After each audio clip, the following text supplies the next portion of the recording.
everybody, welcome to Magnet Brains. This is Shweta Thakur, your social science educator. Magnet Brains एक ऐसा platform है जहां kindergarten से लेकर क्लास 12 तक के सभी वीडियो कोर्सेज प्रोवाइड करवाए जाते हैं, that to be free of cost. We also provide you CBSE and other state board like UP, Bihar, MP, Rajasthan और दिल्ली बोर्ड के fully organise courses with daily practice paper. And हमारे पास e books और e notes की facility है जिसका link नीचे description box में दिया गया है. और आज हम लोग class 10 social science political science का जो हमारा चैप्टर है फेडरलिज्म, उसका जो टॉपिक करने वाले हैं what makes India a federal country. India को क्या एक फेडरल कंट्री बनाता है. राइट, हमने पढ़ा था जब पावर को डिवाइड किया जाता है एडमिनिस्ट्रेशन को स्मूथ बनाने के लिए दो या दो से ज्यादा लेवल्स पे, मैम उसे बोलते हैं फेडरलिज्म. इंडिया में अगर हम देखें तो हमारे पास जो है एक वर्टिकल डिस्ट्रीब्यूशन है, वर्टिकल डिस्ट्रीब्यूशन है मैम पावर का.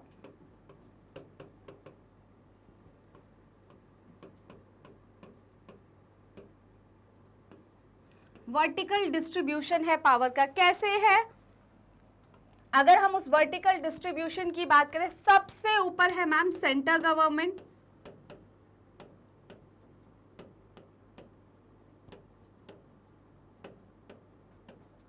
सेंटर गवर्नमेंट जो कि एंटायर कंट्री के लिए होती है. फिर स्टेट गवर्नमेंट,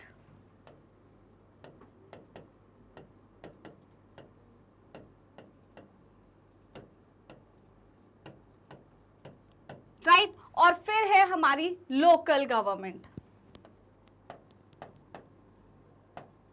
हमारे पास एक थर्ड लेवल ऑफ गवर्नमेंट भी है मैम, और वो क्या है हमारा लोकल गवर्नमेंट. राइट, तो ये है हमारा vertical distribution of power ma'am. Central government जो होती है वो किसके लिए होती है? एंटायर कंट्री के लिए. किसके लिए मैम? पूरी कंट्री के लिए जो हमारे पास गवर्नमेंट होती है एंटायर कंट्री के लिए, एंटायर कंट्री. राइट, उसके बाद रीजनल लेवल पे, रीजनल लेवल पे, स्टेट लेवल पे जो होती है, जो स्टेट लेवल पर काम करती है, पंजाब की अपनी गवर्नमेंट है, हरियाणा की अपनी गवर्नमेंट है, हिमाचल प्रदेश की अपनी गवर्नमेंट है, मध्य प्रदेश की अपनी गवर्नमेंट है. एक स्टेट लेवल पर जो काम कर रही है वो आपकी स्टेट गवर्नमेंट है. फिर आती है लोकल गवर्नमेंट, जो पंचायत और म्युनिसिपैलिटीज होती हैं वो आती है मैम हमारी लोकल गवर्नमेंट पे, और ये हमारी ग्रास रूट लेवल की सरकार है. ग्रास रूट लेवल मतलब सबसे छोटे लेवल पर, और सबसे फ्रेंडली गवर्नमेंट भी बोलते हैं. मेनली क्या होता है लोकल गवर्नमेंट, जैसे पंचायत है, मेनली हमारे ही आसपास के लोग होते हैं जिनको हम आसानी से जानते हैं. राइट, तो ग्रास रूट लेवल की गवर्नमेंट है ये. राइट, तो ये है हमारा वर्टिकल डिस्ट्रीब्यूशन ऑफ पावर, जिसे हमने पावर शेयरिंग में भी पढ़ा था जब हम modern forms of power sharing कर रहे थे, जिसमें हमने हॉरिजॉन्टल डिस्ट्रीब्यूशन देखा था, तो एक साइड क्या देखा था? Vertical distribution. यही है आपका फेडरलिज्म, जहां पे जो पावर है वो डिवाइडेड होती है किसके? और हाँ, सेंट्रल गवर्नमेंट स्टेट के मैटर्स में इंटरफेयर नहीं कर सकती, सबका अपना अपना जुरिस्डिक्शन है, अपने अपने काम है. राइट, तो सेंट्रल गवर्नमेंट एंटायर कंट्री के लिए, स्टेट गवर्नमेंट स्टेट लेवल के लिए, local government grass root level के लिए. अगर हम बात करें what do you understand by the vertical division of power, when power is shared among government, जब पावर को शेयर किया जाता है गवर्नमेंट में at different level ma'am, at different level, right, that is the union और the central government. आपको पता है ये जो सेंट्रल गवर्नमेंट है इसे हम और क्या नाम देते हैं मैम? यूनियन गवर्नमेंट भी इसको ही बोलते हैं.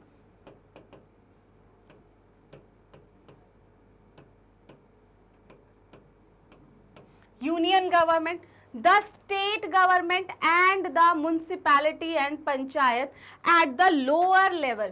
राइट, लोअर लेवल पे हमारे पास क्या होती है? म्युनिसिपैलिटीज एंड पंचायत आती है, जिसे हम लोकल गवर्नमेंट भी बोलते हैं. Division of power involving higher and lower level. एक सबसे हायर लेवल है जो इंटायर कंट्री के बारे में सोच रहा है, एक स्टेट लेवल पे सोच रहा है, और उसके बाद ग्रास रूट लेवल पर भी हमारे पास सरकार है जो लोकल लोगों के बारे में सोच रही है। ये क्यों हो रहा है मैम? हमारे एडमिनिस्ट्रेशन को स्मूथ करने के लिए, right. Government is called the vertical division of power, हम इसे कहते हैं, राइट। तो ये क्या है आपका वर्टिकल डिवीजन ऑफ पावर। उसके बाद if we consider the feature of federalism studied above, all of them applies to our country. जितने भी हमने पढ़े थे वो किस पे अप्लाई होते हैं? हमारी कंट्री पे। जैसे कि अभी हम देख रहे हैं वर्टिकल डिवीजन में हमने क्या देखा मैम कि 2 या 2 से ज़्यादा लेवल हो, तो हमारे पास लेवल हैं 2 या 2 से ज़्यादा। यस मैम, अभी हमने देखा हमारे पास तो 3 लेवल है। इनिशियली अगर हम बात करें हमारे पास 2 टायर सिस्टम था। कितना मैम? 2 टायर सिस्टम था। लेकिन अब हम बात करें एक थर्ड टायर वाज एडेड, एक थर्ड टायर जो है वो ऐड किया गया, पंचायत एंड म्युनिसिपैलिटीज। तो पहले हमारे पास क्या था मैम? एक थी हमारे पास सेंट्रल गवर्नमेंट और एक थी स्टेट गवर्नमेंट। 1992 में, वैसे तो पहले भी ऐसा नहीं है कि लोकल लेवल पे गवर्नमेंट थी, लेकिन वो पूरे तरीके से काम नहीं कर रही थी। 1992 में उसे डिसेंट्रलाइजेशन किया गया और एक थर्ड लेवल बनाया गया जो कि है ma'am panchayat and municipalities, right. और हर एंजॉय जो मतलब हर लेवल, सबसे अच्छी बात क्या है, क्यों ये फेडरलिज्म है? क्योंकि हर किसी का सेपरेट जुरिस्डिक्शन है, हर किसी की अपना काम है और हर किसी का जो काम है वो बताया गया है, लिखा गया है हमारी लॉ बुक कॉन्स्टिट्यूशन में, राइट। तो इसी को हम देखेंगे। इसी के चलते हमारे इंडिया में मेनली 3 लिस्ट, और 3 लिस्ट को हम अच्छे से समझेंगे क्यों इंडिया एक फेडरल कंट्री है। लेवल तो हमें समझ आ गए, अब हम जुरिस्डिक्शन का देखेंगे कि कहाँ कहाँ पर कौन काम कर सकता है, कौन कौन सा एरिया किसके अंडर आता है। मैम हम क्यों बोल रहे हैं इसको? देखिए यूनियन लिस्ट, सबसे पहले क्या है मैम? हमारी यूनियन लिस्ट है, राइट। यूनियन लिस्ट में वो मुद्दे होते हैं जो नेशनल इंपॉर्टेंस के होते हैं। कौन से सब्जेक्ट्स मैम? जो पूरे नेशन के लिए इंपॉर्टेंट है वो है हमारी यूनियन लिस्ट के मुद्दे। और इन्हीं सब्जेक्ट्स पर, ये सब्जेक्ट्स हैं यूनियन लिस्ट के, इन पे जो लॉज बनाने की रिस्पॉन्सिबिलिटी है मैम वो हमारी सेंटर गवर्नमेंट की है। तो सब्जेक्ट्स ऑफ नेशनल इंपॉर्टेंस इसमें आते हैं, राइट। जैसे कि डिफेंस, आर्मी एक कैसा मुद्दा है, कहीं वॉर होना है किसी कंट्री के साथ, इंटरनल कोई कन्फ्लिक्ट, मिलिट्री का यूज होना है, कौन लेगा? तो ये डिफेंस रिलेटेड जितने भी मुद्दे हैं वो आते हैं आपके नेशनल इंपॉर्टेंस के। तो सबसे पहले यूनियन लिस्ट में क्या आया मैम? Defence, right. उसके बाद फॉरेन अफेयर्स। देखिए हमारी जो जितनी भी विदेश नीतियां होती हैं, फॉरेन अफेयर्स, उन पे कौन बातचीत करता है मैम? Central government. उसके बाद बैंकिंग से रिलेटेड जितने भी होते हैं, नोटबंदी हुई थी किसने की थी? सेंट्रल गवर्नमेंट ने की। बैंकिंग से रिलेटेड, कम्युनिकेशन से रिलेटेड,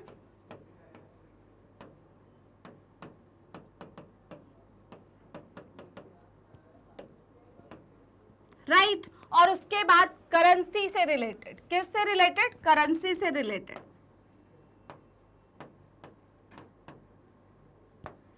राइट। तो देखिए यूनियन लिस्ट में कौन से मुद्दे आते हैं मैम? जो पूरे नेशन के लिए इंपॉर्टेंट है। नेशनल इंपॉर्टेंस के जो मुद्दे हैं मैम वो यूनियन लिस्ट में आते हैं, जिसमें कौन कौन सा हो गया मैम? डिफेंस हो गया, फॉरेन अफेयर्स हो गया, आपका बैंकिंग हो गया, कम्युनिकेशन हो गया और हमारा करेंसी हो गया।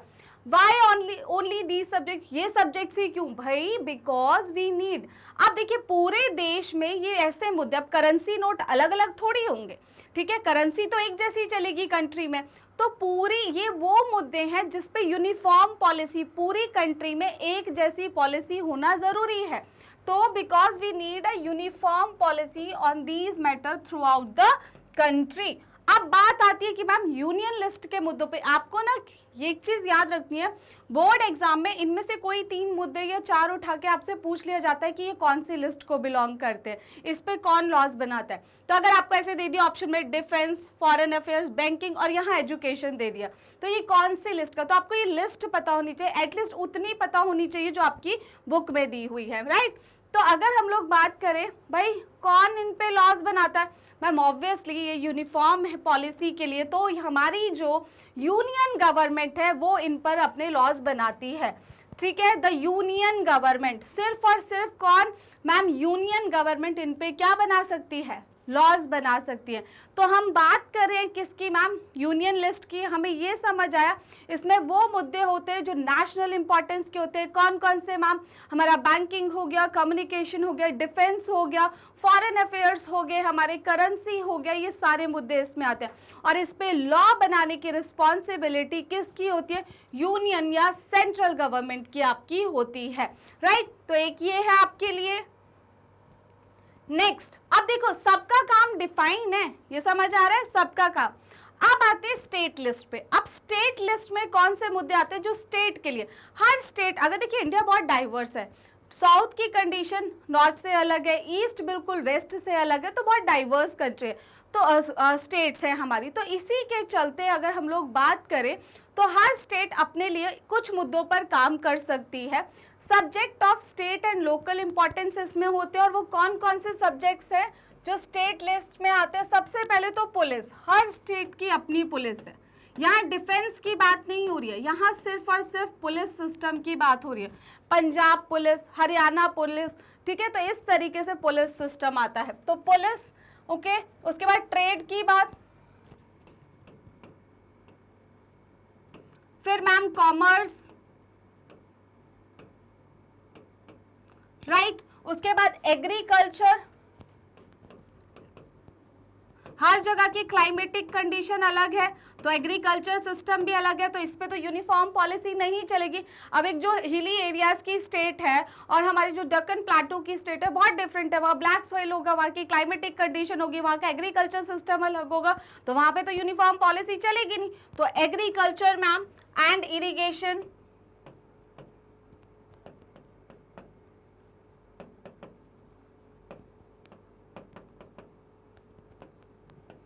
Agriculture and irrigation, right. Subject of state and local importance हम इसमें लेते हैं, जैसे कि पुलिस हो गया, ट्रेड हो गया, कॉमर्स, एग्रीकल्चर और इरिगेशन रिलेटेड सब्जेक्ट्स इसमें आते हैं।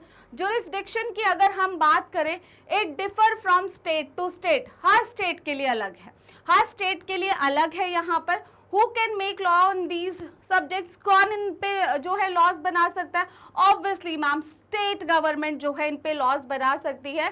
The state government alone can make laws on these subjects. तो हमारे पास एक स्टेट लिस्ट है मैम, जिसमें हमारे सब्जेक्ट आते हैं, जैसे कि पुलिस हो गया, ट्रेड हो गया, कॉमर्स हो गया, एग्रीकल्चर एंड इरिगेशन हो गया, और इन मुद्दों पर जो है काम करता है कौन मैम, हमारी स्टेट गवर्नमेंट, राइट। नेक्स्ट आते हैं हमारी कॉन्करेंट लिस्ट। अब मैम ये कॉन्करेंट लिस्ट क्या होती है, देखिए कुछ ऐसे मुद्दे होते हैं जिस पे जो है स्टेट और सेंटर दोनों को मिलके लॉज बनाने होते हैं, राइट। कुछ ऐसे मुद्दे होते हैं कि दोनों जब तक नहीं बैठेंगे तब तक जो है वो पूरे नहीं हो सकते। तो कुछ ऐसे मुद्दे भी होते हैं सब्जेक्ट ऑफ कॉमन इंटरेस्ट, जो कॉमन इंटरेस्ट के सब्जेक्ट्स है कौन कौन से मैम, एजुकेशन,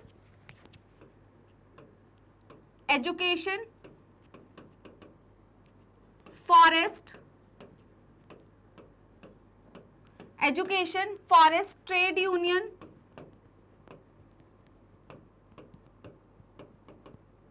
मैरिज,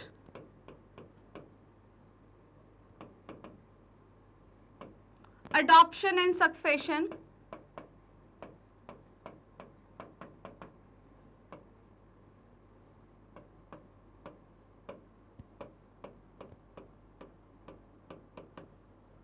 राइट। अब देखिए एजुकेशन पूरी कंट्री के लिए कॉमन इंटरेस्ट का मुद्दा है। स्टेट भी उतना ही गंभीर है इस बात को लेके कि हर बच्चा पढ़ना चाहिए, आगे तक पढ़ना चाहिए, हमारा ग्रॉस एनरोलमेंट रेशियो बहुत अच्छा होना चाहिए, मींस हायर क्लासेस तक ज़्यादा से ज़्यादा बच्चे पढ़ने चाहिए, राइट। फॉरेस्ट एक ऐसा मुद्दा है भाई, हमें हमारी नेशनल फॉरेस्ट पॉलिसी के अकॉर्डिंग जो है एटलीस्ट 33% ऑफ फॉरेस्ट कवर चाहिए। अकेली सेंट्रल गवर्नमेंट तो काम नहीं करेगी, स्टेट को भी मिलना पड़ेगा, तो इस तरीके से उन पर पॉलिसी बनाई जाती है। ट्रेड यूनियन से रिलेटेड जितने ट्रेड एंड ट्रेड यूनियन अलग है, तो ओवरऑल जो ट्रेड यूनियन होती है उससे रिलेटेड मुद्दों पे काम किया जाता है। मैरिज, अडॉप्शन एंड सक्सेशन से रिलेटेड जितने भी इस तरीके के मुद्दे हैं ये आते हैं कॉन्करेंट लिस्ट में। अब क्वेश्चन आता है भाई मैम अगर हम लोग बात करें यहाँ पर, अगर देखें आपने बोला कॉमन इंटरेस्ट का मुद्दा, तो कॉमन इंटरेस्ट का मुद्दा तो दोनों सरकार मिलके लॉज बनाएगी, मतलब स्टेट एंड यूनियन दोनों government, right. What happen if there is conflict between the two? मान लीजिए स्टेट और सेंटर दोनों मिलके, हमने देखा अगर इन दोनों में कन्फ्लिक्ट है किसी बात को लेके, कोई एजुकेशन पॉलिसी आ रही है, सेंटर गवर्नमेंट तो कह रही है कि ठीक है नहीं ऐसे ही होना चाहिए, लेकिन स्टेट गवर्नमेंट कह रही है नहीं हम इस बात को नहीं मानते, तब उस सिचुएशन में क्या होगा मैम, लॉ जो भी यूनियन गवर्नमेंट बोलेगी वो माना जाएगा। उस सिचुएशन में क्या होगा, जो यूनियन गवर्नमेंट मैम जो बोलेगी वो माना जाएगा आपका। Who can make laws on these subjects? इन सब्जेक्ट पे लॉज कौन बना सकता है?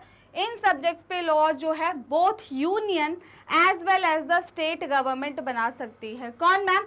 यूनियन एंड स्टेट गवर्नमेंट दोनों बनाती है, लेकिन इन केस किसी एक की बात मानी जानी हो तो मैम मानी जाएगी यूनियन गवर्नमेंट की, राइट। तो इस तरीके से हमारी कॉन्करेंट लिस्ट वो है जिसमें कॉमन इंटरेस्ट के, जो स्टेट और सेंटर दोनों के लिए इंपॉर्टेंट है, उन मुद्दों पर लॉज बनाए जाते हैं। इसमें जो है एजुकेशन आ गया, forest, trade union, marriage, adoption and succession, right. अब देखिए कुछ मुद्दे इन तीनों लिस्ट में नहीं है, ठीक है, ना हमारी यूनियन लिस्ट में है, ना स्टेट लिस्ट में, ना कॉन्करेंट लिस्ट में है, तो एक लिस्ट बनती है रेजिडरी लिस्ट, ठीक है। रेजिडरी सब्जेक्ट्स कौन से होते हैं? जो सब्जेक्ट तीनों लिस्ट में नहीं है, सिंपल टर्म में, ना हमारी यूनियन में है, ना स्टेट में, ना कॉन्करेंट लिस्ट में। The subject not cover in those three list fall under this, ठीक है, इस कैटेगरी में आते हैं। कौन सी मैम? Residuary subjects. अब रेजिडरी सब्जेक्ट्स में क्या है मैम? हमारे कंप्यूटर सॉफ्टवेयर हो गया, ई कॉमर्स हो गया, इससे रिलेटेड जो मुद्दे होते हैं मैम वो आते हैं रेजिडरी सब्जेक्ट्स में। Who can make laws? इस पर भी कौन लॉज बनाएगा? Union government. जो आपके रेजिडरी सब्जेक्ट्स है उन पे कौन बनाएगा? Union government has the power to legislate.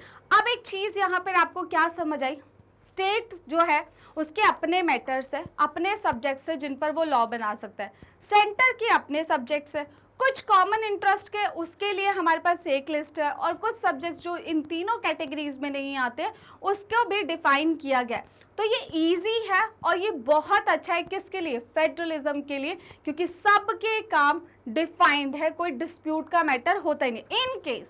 In case बहुत सारे मैटर्स ऐसे भी होते हैं मैम कि डिस्प्यूट हो सकता है, डिस्प्यूट हो सकता है तो क्या होगा भाई, हमारे पास सुप्रीम कोर्ट है फिर, राइट। तो उसके लिए भी एक चीज है मैम, हमारे पास सुप्रीम कोर्ट है, राइट। तो अगर हम बात करें, not all state in India have identical power, some state जो है इंजॉय करती है कुछ स्पेशल प्रोविजंस, राइट, जैसे असम, नागालैंड, देखिए सभी के पास जो है सेम प्रोविजंस नहीं होते। अंडर आर्टिकल 371 कुछ हमारी स्पेशल स्टेट्स भी है, वहाँ पर हाँ सिचुएशन थोड़ी सी डिफरेंट हो सकती है कुछ सब्जेक्ट्स को लेके, ठीक है, कुछ सब्जेक्ट्स को लेके वहाँ पे सिचुएशन डिफरेंट होती है। लेकिन हमें ये याद रखना है कि इंडिया एक फेडरल कंट्री है। अगर हम इन वाली स्टेट्स के मुद्दों को साइड रखें, बाकी ओवरऑल में ये सेम ही फॉलो होता है, और ऐसा नहीं है कि इन सब में कुछ डिफरेंट प्रोविजन है, कहीं ना कहीं यहाँ से सिमिलर ही है, right.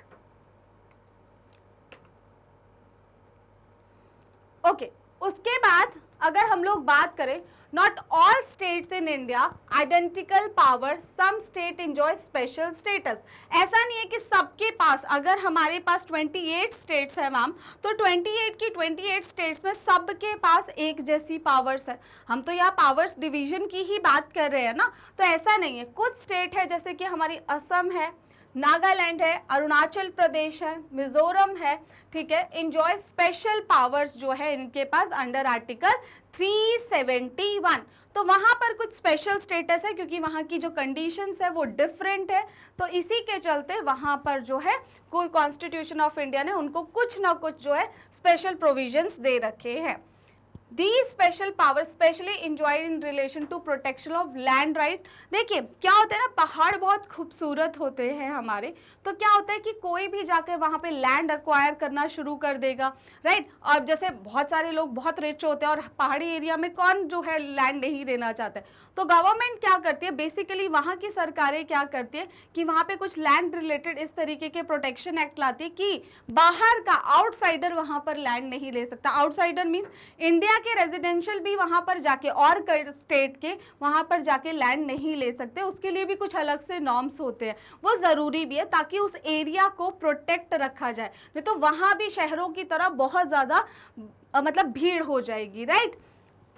Their culture and also preferential employment in government services, इनको जो है कुछ स्टेटस ना इवन उनके कल्चर को प्रिजर्व करने के लिए। अब देखो हमारा जो नॉर्थ ईस्ट है वहाँ बहुत सारी ट्राइब्स भी है, मीजो ट्राइब है, नागा ट्राइब्स है, तो बहुत सारी ट्राइब्स है, उनको प्रोटेक्ट करने के लिए भी और उनको प्रेफरेंशली अगर हम बात करें उनको प्रेफरेंस भी दी जाती है, किस में मैम, एम्प्लॉयमेंट में।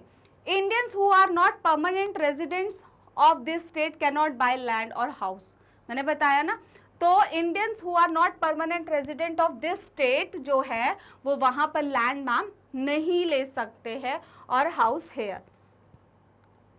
There are some units of the Indian Union which enjoy very little power. They are too small to become an independent state, but which could not merge with any of the existing state में उसको merge नहीं किया जा सकता। Example देखिए, हम क्या होता है कि जो हमारे एग्जिस्टिंग स्टेट्स के क्राइटेरिया को पूरा नहीं करते तो वो किस कैटेगरी में आते हैं मैम, यूनियन टेरिटरीज में आते हैं। अब यूनियन टेरिटरीज के लिए जो रिस्ट्रिक्शन अलग से होता है, देखिए जैसे कि हमारी चंडीगढ़ है, लक्षद्वीप है, कैपिटल सिटी ऑफ दिल्ली है, आर कॉल्ड यूनियन टेरिटरीज, हम इनको बोलते हैं। These territories don't have the power of a state. State की पावर्स में और यूनियन टेरिटरीज की पावर में डिफरेंस होता है, right. These territories don't have the powers of state and याद रखना यूनियन टेरिटरीज को कौन रन करता है, कौन रन करता है मैम, वहां को central government. The central government has special power in running these areas. तो सेंट्रल गवर्नमेंट के पास स्पेशल पावर्स होती है इन एरियाज के लिए, किन के लिए मैम, यूटीज के लिए, राइट।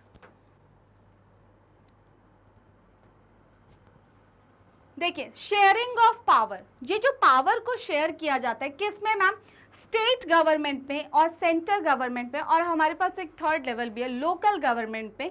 ये एक स्पेशल, ये एक बेसिक स्ट्रक्चर है कॉन्स्टिट्यूशन का, और कॉन्स्टिट्यूशन के लिए ज़रूरी भी है कि पावर्स को मैम शेयर किया जाए।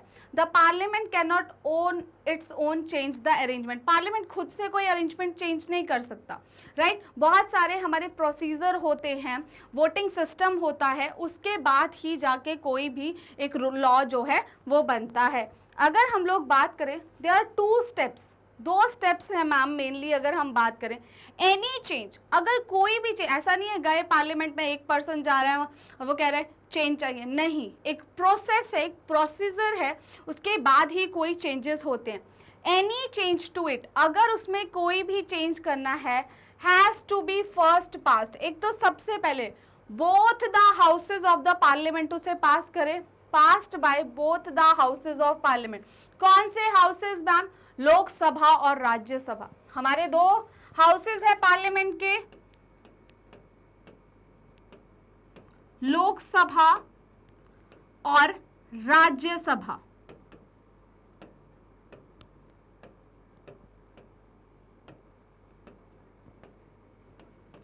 ठीक है। तो any change to it has to be first passed by the both houses of parliament with at least कितनी मेजॉरिटी, 2/3 ऑफ मेजॉरिटी, हाफ भी नहीं चलेगा, एटलीस्ट दोनों हाउसेज में इंडिविजुअली 2/3 जो है वो इसको पास करे, एटलीस्ट 2/3 ऑफ मेजॉरिटी इसको पास करेगी, तब जाके वो चेंजेस होंगे। Then it has to be ratified by the legislatures of at least half of the total state. बाकी उसके बाद जो स्टेट के लेजिस्लेचर्स है वो भी हाफ अगर उसको पास करेंगे तब जाके उस मुद्दे पर जो है वो लॉ बनेगा, अगर वो कुछ इस तरीके का मुद्दा है special case, right. Role of judiciary, judiciary का मैम यहाँ पर क्या रोल आता है? देखिए, ओवरसीइंग द इम्प्लीमेंटेशन, हम इम्प्लीमेंटेशन को अभी हमने देखा, सबका अपना अपना काम है मैम, सबका डिफाइंड है। Of constitutional provision and procedures को भी हम जानते हैं। अगर कोई डिस्प्यूट होता है about the division of power settled by high court and supreme court, right, तो अगर कोई भी डिस्प्यूट होता है बिटवीन द सेंटर और स्टेट के बीच में, तब आता है रोल किसका मैम? हमारे कोर्ट्स का, हमारी जुडिशरी का। ये बहुत खूबसूरती है हमारे कॉन्स्टिट्यूशन की कि ऐसा नहीं है कि हम लोगों ने सिंपली जो है एग्जीक्यूटिव को सारी पावर्स दे दी हैं और वो कुछ भी कर सकते हैं। यहाँ पर रोल ऑफ जुडिशरी बहुत इंपॉर्टेंट रोल प्ले करता है। The high court stand at the head of state of judicial administration. अगर स्टेट के जुडिशियल एडमिनिस्ट्रेशन की बात होती है तो क्या होता है? High court. नेशनल लेवल का जो मुद्दा है वो जाता है मैम हमारे सुप्रीम कोर्ट में, और सुप्रीम कोर्ट में हमारे जो dispute related to state versus या फिर सेंटर स्टेट वर्सेस जो है वो वहीं पे ख़त्म किए जाते हैं, उन डिस्प्यूट्स को वहीं पे सॉल्व किया जाता है, राइट। तो इस तरीके से हम क्या समझे कि मैम सिंपल टर्म में एक इंडिया क्यों फेडरल कंट्री है? देखिए, हमारे पास जो पावर है वो डिवाइडेड है 3 लेवल्स में मैम। अगर हम लोग बात करें हर जो हमारा लेवल है, राइट, जैसे कि हमारी सेंट्रल गवर्नमेंट है, सेंट्रल गवर्नमेंट के पास अपने जो सब्जेक्ट्स हैं, जैसे कि मैम हमारा कम्युनिकेशन हो गया, फिर हमारा उसके बाद अगर बात करें डिफेंस हो गया, फॉरेन अफेयर्स हो गया, करेंसी हो गया, तो इन मुद्दों पे काम कर रही है हमारी सेंट्रल गवर्नमेंट। अगर हम लोग बात करें स्टेट गवर्नमेंट की, स्टेट गवर्नमेंट, और हाँ, ये पूरे इंटायर नेशनल इंपॉर्टेंस के मुद्दे होते हैं और इन पे जो लॉ बना सकता है वो कौन बनाता है? वो हमारी सेंट्रल गवर्नमेंट ही बनाती है। फिर आती है मैम हमारी स्टेट गवर्नमेंट। अगर हम स्टेट गवर्नमेंट की बात करें तो स्टेट गवर्नमेंट में मेनली मुद्दे कौन से आते हैं मैम? जैसे कि पुलिस हो गया, हमारा ट्रेड हो गया, एग्रीकल्चर और इरिगेशन हो गया, और ये स्टेट लेवल के मुद्दे, और इन पे जो है स्टेट गवर्नमेंट लॉज बनाती है। उसके बाद थर्ड लेवल है कॉन्करेंट लिस्ट, जिसमें जो है वो ऐसे मुद्दे जो कॉमन इंटरेस्ट के होते हैं, जैसे कि मैम अगर हम बात करें एजुकेशन हो गया, फॉरेस्ट हो गया, राइट, तो इन मुद्दों पर जो है कौन लॉज बनाता है? स्टेट और यूनियन गवर्नमेंट दोनों मिलकर बनाते हैं, लेकिन इन केस कोई प्रॉब्लम होती है तो यूनियन गवर्नमेंट की बात मानी जाती है। फिर आते हैं रेजिडरी सब्जेक्ट। रेजिडरी सब्जेक्ट्स होते हैं बचे हुए सब्जेक्ट जो इन तीनों लिस्ट में नहीं आते, जैसे कि मैम ई कॉमर्स हो गया, कंप्यूटर एप्लीकेशंस हो गया, तो वो आते हैं आपके किसके? रेजिडरी सब्जेक्ट्स में। और इन सब्जेक्ट्स पर कौन लॉज बनाता है मैम? हमारी यूनियन गवर्नमेंट बनाती है। लेकिन इन केस कोई प्रॉब्लम होती है इनके साथ तो मैम हमारा रोल ऑफ जुडिशरी आता है, और वो उन डिस्प्यूट्स को, अगर स्टेट सेंटर के बीच में कोई इशू आता है तो हमारी जो जुडिशरी है वो उसको रिजॉल्व करती है। कुछ स्टेट्स हमारी ऐसी भी है, जैसे कि हमारी नॉर्थ ईस्ट की स्टेट्स, जिनके पास आर्टिकल 370 के अंडर कुछ स्पेशल प्रोविजंस भी है। तो ये था हमारा topic, what makes India a federal country. I hope आपको ये वीडियो पसंद आया होगा। आप हमारी वीडियोस को देख सकते हैं YouTube पर एंड हमारी ऑफिशियल वेबसाइट www.magnetbrains.com पर। आप हमें फॉलो कर सकते हैं YouTube, Facebook, Instagram, Twitter, Telegram and WhatsApp पर। हमारे पास e notes and e books की फैसिलिटी भी अवेलेबल है, जिसका लिंक नीचे डिस्क्रिप्शन बॉक्स में दिया गया है। टॉप कोर्सेज की बात करें, CBSE board, Delhi, Bihar, UP, MP, Rajasthan board की क्लासेस हमारे पास है। वैदिक मैथ्स की क्लास है हमारे पास है, क्रैश कोर्स कराए जाते हैं, और स्पोकन इंग्लिश की क्लास भी हमारे पास है, राइट। और हमारे पास है इंग्लिश और हिंदी दोनों medium. With this end of today's session, I hope you like this video. Don't forget to hit the like, share and subscribe button. See you all next time. Have a nice day.